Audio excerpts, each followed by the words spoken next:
Hey there, product-based business owners. Are you trying to grow your wholesale revenue on Fair, but you feel like you're throwing spaghetti at the wall? I see you, and I created something just for you.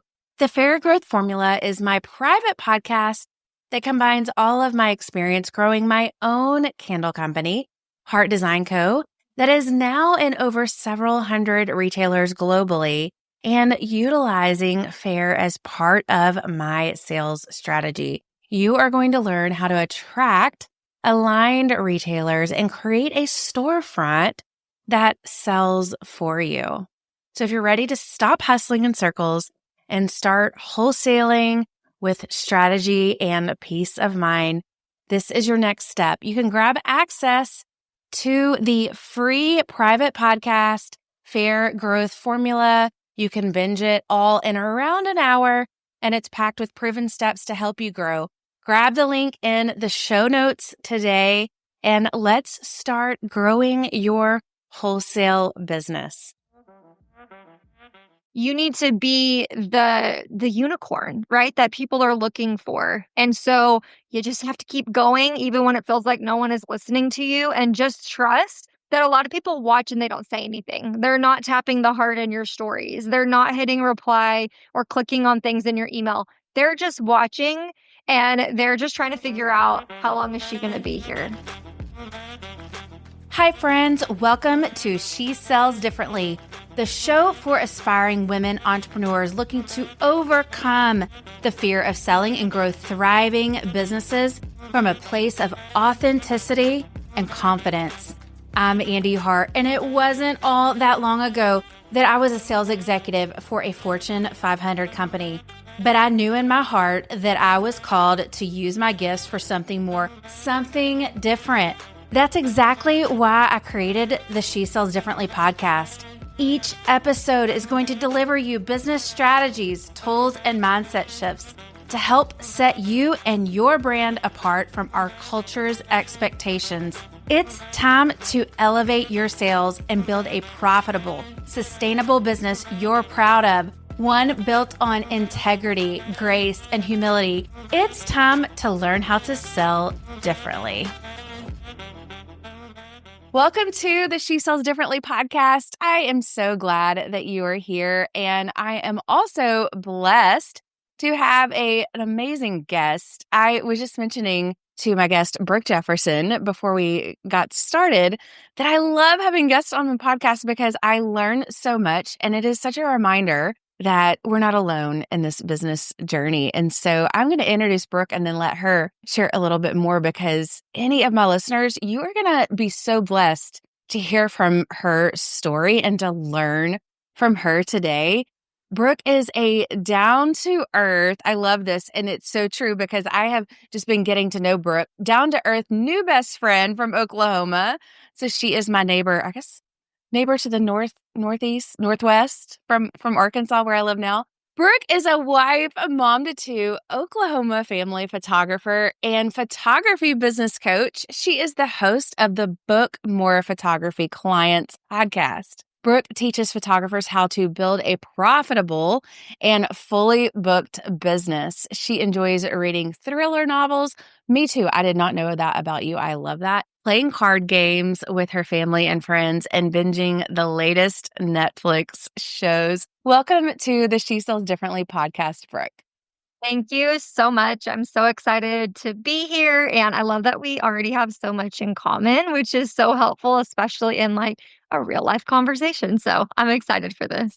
Yes. And fun fact too, I love the personal facts that people put in their bios because they're not things that always come up. And most of my listeners know, or I just moved to Arkansas to be closer to family. And one of the things that I do with my parents on the weekends, like I get together with them and we play cards. That's like our like little fun thing. And so we're always looking for new card games. So we'll have to discuss that after we get done. But I love that you love to play cards too. So I am just so excited you're here because we have just been talking a little bit back and forth, and you have so much wisdom to share. One of the things that I love is just learning from other entrepreneurs. And I know that my listeners are going to love learning and hearing from your story. So, can you share a little bit about your journey from being a family photographer and now being more of a photographer business coach? What inspired you to really step into that role as a coach? Okay, so this could be a really long, drawn out story. I could probably write a book on this, but let me just give you a little backstory. So, I actually picked up a camera when I was 20 years old, and I had just had my daughter. She was probably like 4 months old. It was around Valentine's Day, which when we're recording this is Valentine's Day. So it's just so cool that it's come Perfect. full circle. Yes. So I had set up like a little shoot and then learned that I fell in love with photography. So I was a mom before I was a photographer, but kind of at the same time. And then I was still going to college to get my degree to become an elementary school teacher. And so I was a teacher before I did this online full-time entrepreneurship gig. And I left the classroom to pursue my photography business full time in 2018. And I've really never looked back since then. And then it was a year later, I had started my podcast just to be like a mentor, like just to tell someone 2, 3 steps behind me, hey, here's what I did to see success in my business. And here's the podcast I wish I had when I had first started. And that's how it started. And then in 2020 is when I like full hard launched into business coaching. I think the pandemic did help. I won't lie. I do think that helped a lot for so many of us that were online during 2020. And I'm so thankful for it because when the world shut down, I was able to build an online community of photographers and just pour into them and really just be, again, like I said, that mentor I never had. And so since then, I've done the coaching, I've done the signature course program thing, and so I couldn't think of a better job on the entire planet for myself. I love that. So you said you picked up a camera. Were you just interested in photography, or I mean, did it just kind of spark your interest, or I mean, how did you get into photography really in the first place? When I was growing up, my sister and I actually were always in front of the camera. I was a theater kid, loved it, big time theater kid. And we modeled a little bit and I mean, nothing fancy. And then, we were always in front of it. And that's what we thought we would grow up and do was just, I was obsessed with like America's, what is that called? Next top model or something like that, Yes, with Tyra Banks. yes. Okay. So, we loved shows like that, and again, I always thought maybe I'll, like, grow up and be an actress or grow up and be something, something else, and then it, like, flip-flopped. I borrowed my mother-in-law's camera to take pictures of my daughter, Braylee, and I literally started a business on a borrowed camera, like, did not even own one myself. She pretty much just said, "You can keep it because you're finding a lot more value in it." And I didn't end up even buying my own camera until like 2 years into my business. So, very cool story how that happened. And again, like I said, I never thought I'd be the one behind the camera, but I could not think of a better place I'd rather be. Yes. It's so interesting how many creative entrepreneurs that I've talked to, whether you're a service-based entrepreneur like doing photography, or for me being a candle maker, and I coach a lot of product-based businesses that they make, they're creative with making products, whatever it is you create. And a lot of times it starts kind of you just kind of fall into it, you know? And so I think it's cool how the Lord a lot of times does that, kind of sometimes gives you a push into a gifting that you have. And I love seeing people just develop their skill sets like that. And so I want to talk about you and I talked a little bit about this, but you mentioned three main reasons that women are not making money in their business. And these resonated so much with me because as we talk about the skills that the Lord has given us, I think that these three reasons really are a roadblock to using our skills and ultimately making money, which is a gift that the Lord has given us too. And so I would love for you just to outline those reasons for us and maybe just talk a little bit more about how they hold us back. Yeah. So there's actually so many reasons. And every time I talk about this topic specifically, I'm always thinking of other ones that just like pop up into my brain. Oh, but you should touch on this one too. So there's actually four because, again, call it a God thing or something. I just have like a gut feeling that the fourth one needs to be talked about the most. So we're just going to save it for last. So I'm just going to go through these top three and then we can get into the fourth one, which really ties into my messy entrepreneurial journey. So, the first one truly is we just doubt ourselves. Truly, like it is our negative mindset that gets in the way of us being able to sell more and serve more, right? Because most of us in business, and I love that you have such a creative audience, like that is amazing because God is such a creator himself. Of course, we would be creative too. And I love Yes. that we get to do that, right? It's not just about like making money and providing for our family and doing all these awesome things. I think that is such a blessing, but we are really impacting people. I know a lot of times, especially for photography, like it's very easy to get caught up and forget the depth and the value of what we bring to the table. And for you, even through a product, that product can be a gift to someone in their hardest season and they're never going to forget that. You know what I'm saying? And so everything that we do has such a purpose, and when we allow our mindsets to get in the way of, "Man, I don't feel cut out for this. I'm gonna compare myself to all these other people who look successful, and I'm not at their chapter 20 yet, I'm just on my chapter 2 over here, and I'm trying to compare myself." And so, your mindset is the biggest block right now, and I learned that so much last year, and we're gonna get into that part of my story, but that's just the first thing to be aware of is how you're approaching a situation. If you constantly get on Instagram every day to share your product and what you have to bring to the world, and you're immediately thinking, Instagram's horrible, it doesn't work for me, then that's the reality you're producing. And so this is the biggest one that I see, and I know it stops us from being able to sell more.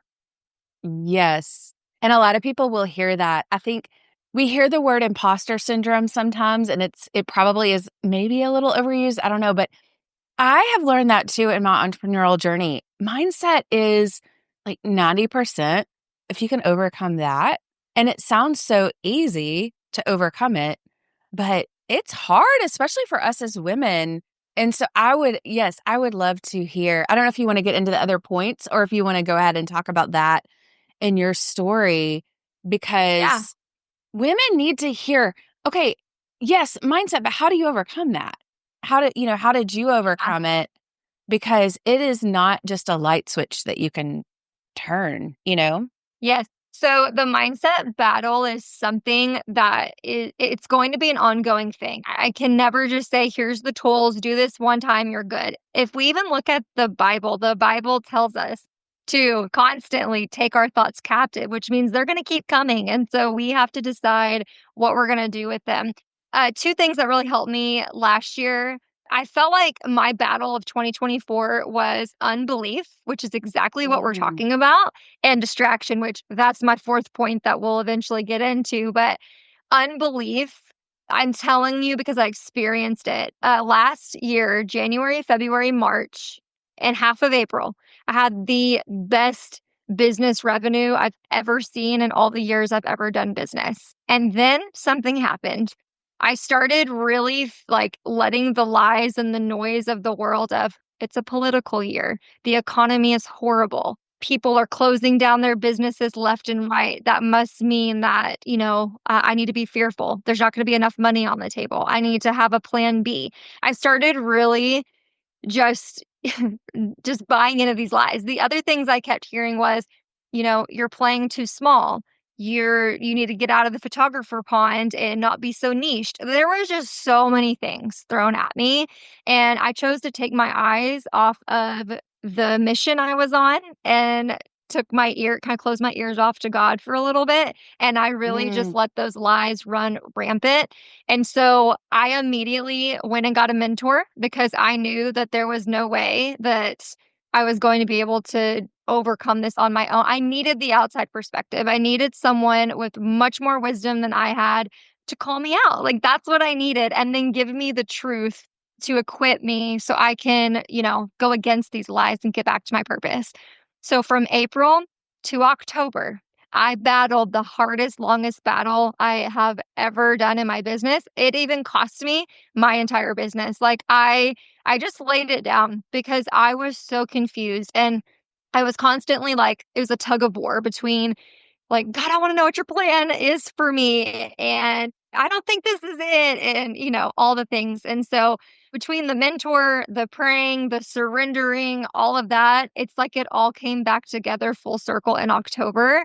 But yeah, like it cost me revenue. It cost me time. It cost me energy. It was like just insane. And so looking back, I could have had the most incredible business year, but because I let the mindset issues stop me from that, and it just goes to show, like, I've been in this 11 years in my industry, and it got me on the 10th year. So no one is immune to it. So yeah, so biblical truth, getting a mentor, because that's your biggest battle. Prayer, right? That's your biggest Yeah. battle to overcoming your mindset. And then having the tools to recognize when you start spiraling, right? Because it's going to come back like, to nip it right there, like, to say, "Full stop, I'm not going to let this seed sink in and start to believe these lies and go down another spiral like I did last year." So, it was a lot. Do you feel like your last year, so 2024, like going through that, do you look back, and I know you talked about, losing revenue and really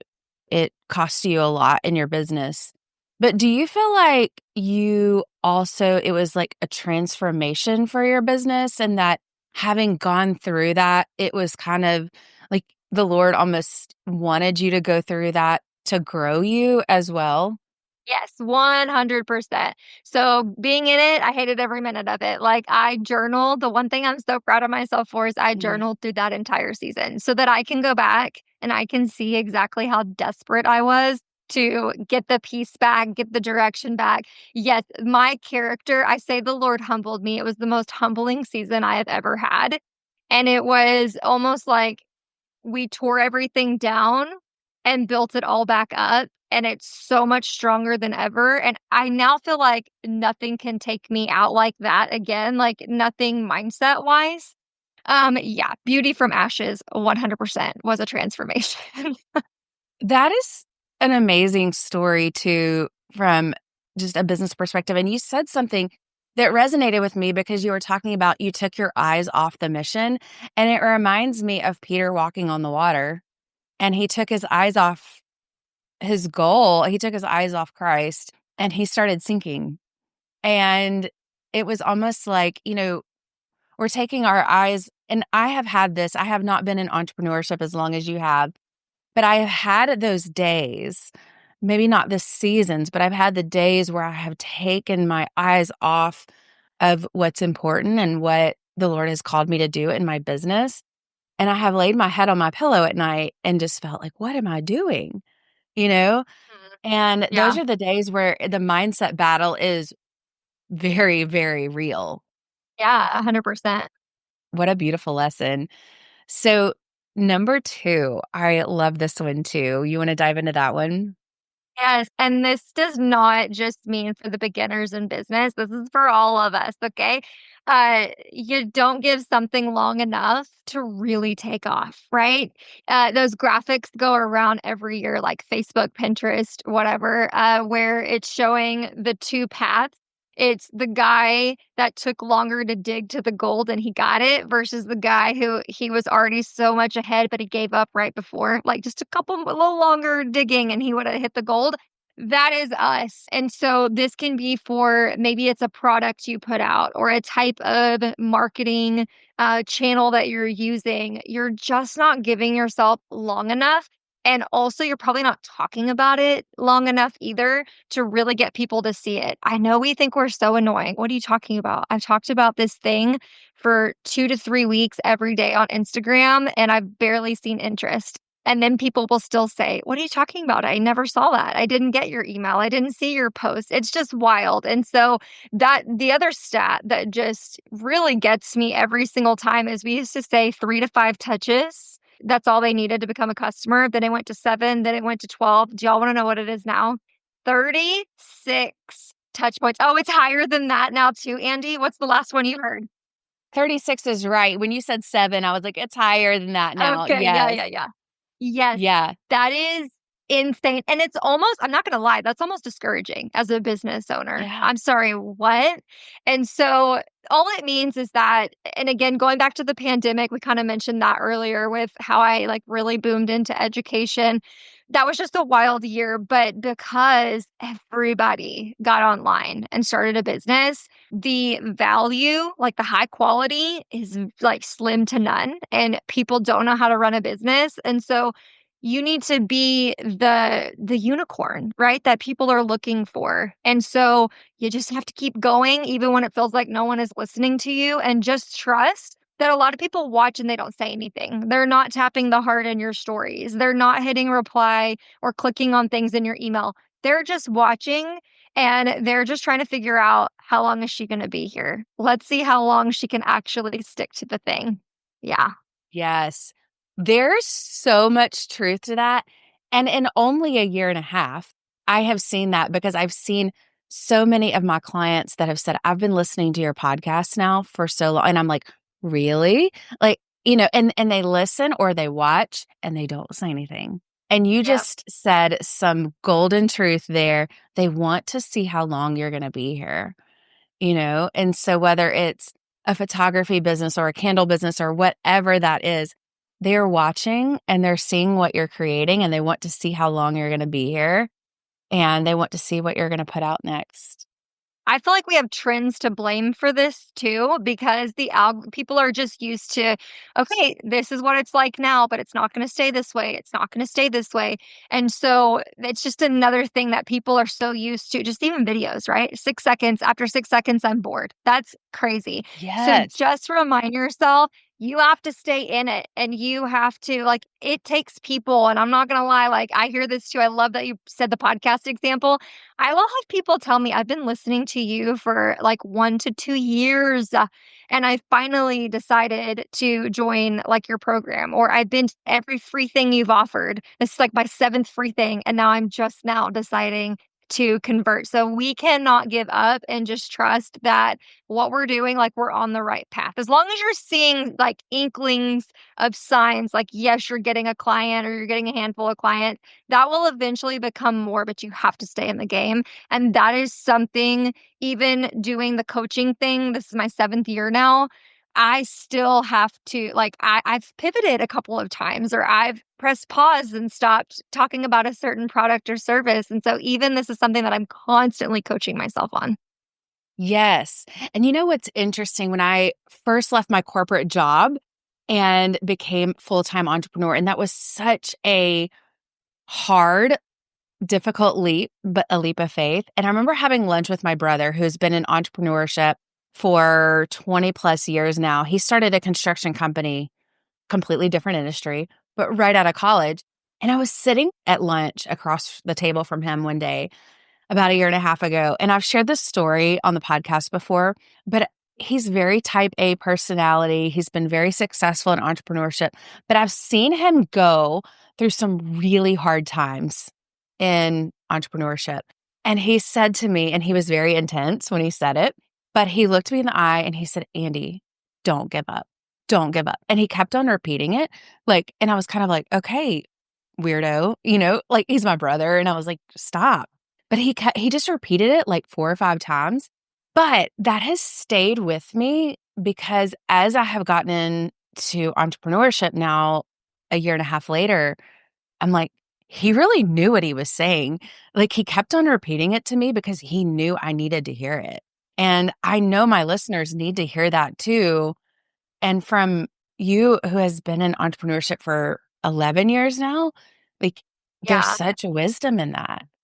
Yeah, there is, and I would not be here 11 years later as a photographer if I didn't practice what I preached. I'm telling you, I would have been out like year 5, I'm done. Again, there's business stats on that. Like it's so low the amount of people that make it past even year 3. And so just be so proud of yourself. I know it's very frustrating, especially when you feel like you're constantly marketing online, which funny enough ties into number 3. So I'm just going to tell you real quick what number 3 is. It's that Yes. the way that you're marketing, the way you're describing your products, the copy on your website, it's just vanilla. If I read your copy or I read a post and I'm like, okay, that's good, but like that there's no flavor, there's no boldness, there's no spiciness here. If I can't see your personality and what makes you different, if it just sounds like ChatGPT wrote it, right? It doesn't really do anything for me. And so we have to stop going, here, let me sell you this candle. It smells so good. You can light it every day. It'll last you 3 months, right? That's really boring. Everyone does that rather than like you could really hone in and you could describe a situation where that candle brings comfort or that candle could be a gift and a light to somebody else. That's completely different. That's how you sell people. You have to put in emotion. You have to put in your personal brand. That's the other thing that I want to harp on. I feel like I've done this, I've said this so many times on my own podcast, but people still don't take action. They listen and they're like, yeah, you're right, Brooke, but then they don't do it. I don't want to see just your products. I have to see you. People will not do business with a faceless brand anymore. They just won't, unless you are like, I don't know, related to the Kardashians and you don't need that kind of, you know what I'm saying? Like people will Right. just buy it because you are marketing to the masses, then you don't have to have a personal brand, but we're never leaving the personal brand era. It is here to stay. And so if you're not showing us, how do you make the candle, right? Why did you get into this business? What does a day in your life look like as a candle maker, right? What are you doing the other 50% of the time when you're not working? We want to see those things as consumers because it means something. Everybody in this world wants to feel like they belong. And especially since we're all faith based here, be the light, make people feel like they have a community and that your brand is going to go above and beyond for them in that way. So that's kind of messaging is vanilla, number three. Yes, I love that, and I actually just had another podcast guest a few weeks ago, and she talks about storytelling. That's her niche, is storytelling with your messaging, and I love that. That ties right into what you were just saying is that so often and I've really been digging into, like, my sales messaging and copy, and so often, like, I realize I'm guilty of this, of just it We being all, very for bland. sure. Yeah, yeah. Yeah. I will have to go listen to that storytelling episode because I love listening to them now. Like, I used to just skip it, like, "Yeah, I don't need that. I don't really wanna work on that." And then now I just can't get enough because everybody explains it a little bit differently or they plan a different, way of saying it that I'm like, "Ooh, that's really good." And then you walk away with, free content. So, I will have to go listen to that episode because she is right on point. Yes. Okay, and you mentioned you had a bonus point, so I'm excited to hear this one too. Yes, this one is distraction. So we talked about imposter syndrome, and I feel like this is the cousin to that, and that is distraction. This is like the second, besides mindset, this is right underneath that. And this is when we take our eyes off of what we're doing and we listen to, let's say we're listening to like 10 different podcasts. They all give a different strategy for Instagram. We cannot do that. So I will give you guys the advice that I give my audience as well. You need to find one person that walks the walk and has the result that you're wanting for yourself and your business. And you need to marry them for a year, whether that is only doing all their free stuff for one whole year and you're not listening to anybody else, or if you are listening to something else, it's in a different category, right? So it's personal development or it's a thriller true crime podcast since I like those things, right? That way we're not muddying the waters because every business owner, it will tell you something different in a different way, right? And so if we're listening to too many people, we're strategy hopping, we're getting distracted. One of them tells you Instagram's the go-to, the next person tells you it's YouTube. And so then you're like, what do I do? You're giving everything 10, 15% instead of just staying so focused and going 100% all in with one person and their framework. And again, obviously, you're going to have better results when you invest in that mentor as well, because they only give so much away in their free stuff that you're going to get that personalized feedback for you in their paid stuff. So, all of that to say, distraction is so important. And it's something that it's shiny object syndrome. The thing that we're doing isn't working as fast as we want it to. And so now we want a strategy hop. So distraction is huge. Be very mindful of it. And again, like just shut off the excess so that you can be really focused and you're not listening to 15 different voices in your head.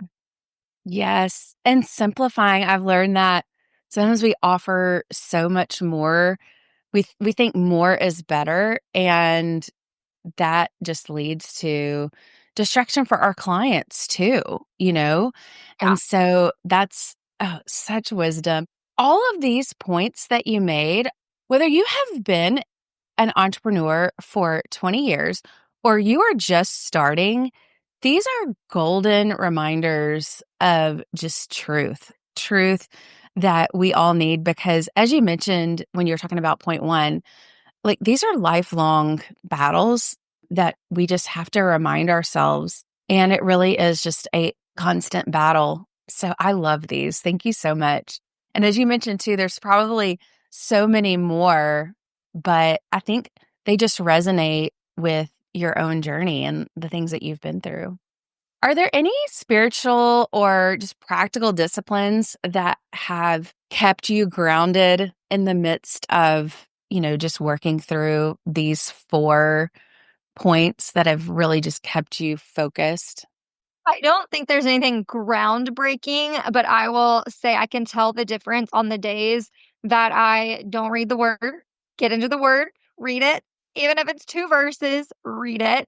I always have some type of a like Bible study something with me because I'm always trying to not just read it, but really understand it. So last year I did the Bible recap.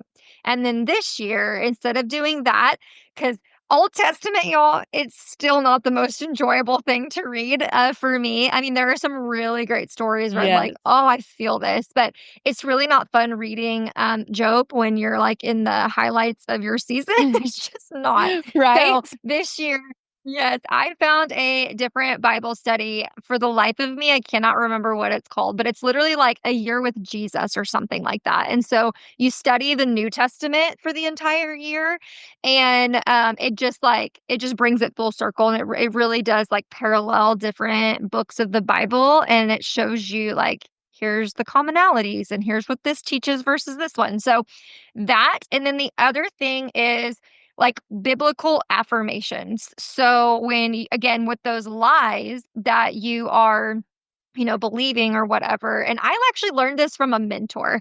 There's 2 that I want to call out. Heather Shriver Burns is one, and then Allie Spitzbergen is the other one. And they both are so good about bringing scripture to life and then giving you an affirmation from that. And so you guys can, I mean, you can also Google these, just be careful. Obviously, make sure that it's a credited source that you're getting this from and it's not some made up scripture. But you can basically say, like, I'm struggling with anxiety. Can you give me, 4 biblical affirmations that go with that? And then they'll point to the scripture. So you're saying it over yourself and you know where it's rooted in the Bible. Those 2 things, life changing. And they're so simple. They're literally what God calls us to do anyway, like every day of our life. And so, like I said, nothing groundbreaking, but it is at the same time. And you said it was Heather Shriver Burns, and what was the second resource? Allie, Ali, Spitzbergen, and I'll just send you her Instagram so you can look her up. Perfect. Yeah, and we'll put those in the show notes too for anyone that is interested. I am actually finishing up the Bible recap for the first time. I did not finish on December 31st because my move kind of put me a little bit behind, but I have loved that has been actually life-changing for me. The Old Testament is hard, but I do love how every day, every scripture is just pointed to Christ and just his plan for us, even the Old Testament.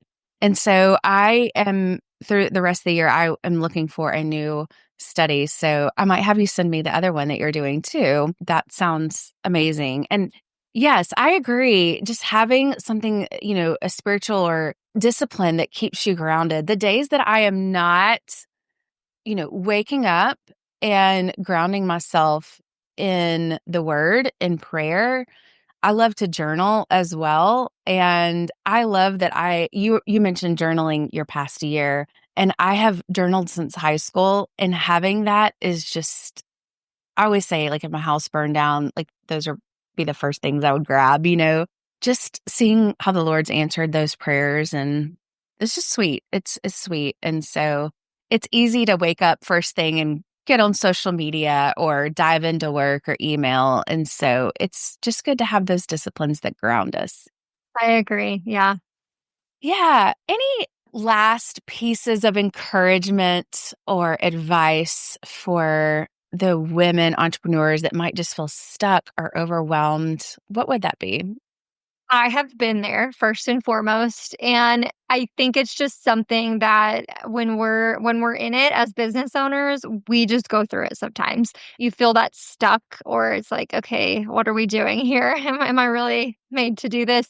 My biggest reminder for you is that if you are called to your business and you know that you are, then there is purpose for you in it, and God's not ever going to set you up for failure. Now, Mhm. he that doesn't mean, right? We're not talking prosperity. That doesn't mean that he's going to give you, $1 million homes and stuff, but he will be the provider that he has promised to be for you. And the biggest thing you can do is, or I guess the biggest mistake you can make is falling for one of these mistakes, right? That the doubting yourself or the giving up before, you really hit your gold mine, or not infusing your own personal story and your personality into your business and getting distracted. Don't let those things keep you from your purpose and your calling, because this is one of your callings. And so there is so much gold for you. And your one goal every single day is, how can I just wake up and impact somebody through my business? That's it. And if you do that every single day, you will look back at a profitable business. It's nearly impossible not to. Yes. Coming from someone who has been doing this for over 11 years. I love that. So, where can my listeners find you online and learn more about you? Yeah, so two places. One, since you're listening to this podcast, I always tell podcast listeners, pop over, give my podcast episodes a listen. We talk about marketing. There are tons of marketing episodes. If you liked a lot of what we talked about today, it's the Book More Photography Clients podcast. And then on Instagram, I love, just like Andy said earlier, we love when our podcast listeners come out of the woodworks and tell us who you are. Hey, I just listened to that episode with you and Andy. And I loved this point. This is my biggest takeaway. My Instagram handle is at Brooke Janae Photo. Awesome. And we'll put all of that in the show notes. So if you want to just look down in the show notes, and you can give Brooke a follow and rate and subscribe, and do the same for the She Sells Differently podcast. And I will be over guesting on her podcast as well. So go check out that episode as well when it gets released. And thank you so much for being a guest and taking the time to be on the podcast. I am just so excited for everyone that is going to get to learn from you and listen to this episode, because it's just such full of wisdom. And yeah, I learned so much. It was just such a joy and a bright spot in my day too. So thank you. Thank you so much. This was an honor. Thanks for listening to the She Sells Differently podcast. Tune in next Wednesday, where we will have another episode for you. And until then, we're cheering you on. All right, that's a wrap on today's episode of She Sells Differently. Friends, it would be a huge blessing to me if you would take 2 seconds to rate and subscribe to my podcast. New episodes drop every Wednesday. Until then, I'm cheering you on in your entrepreneurial journey. See you next time.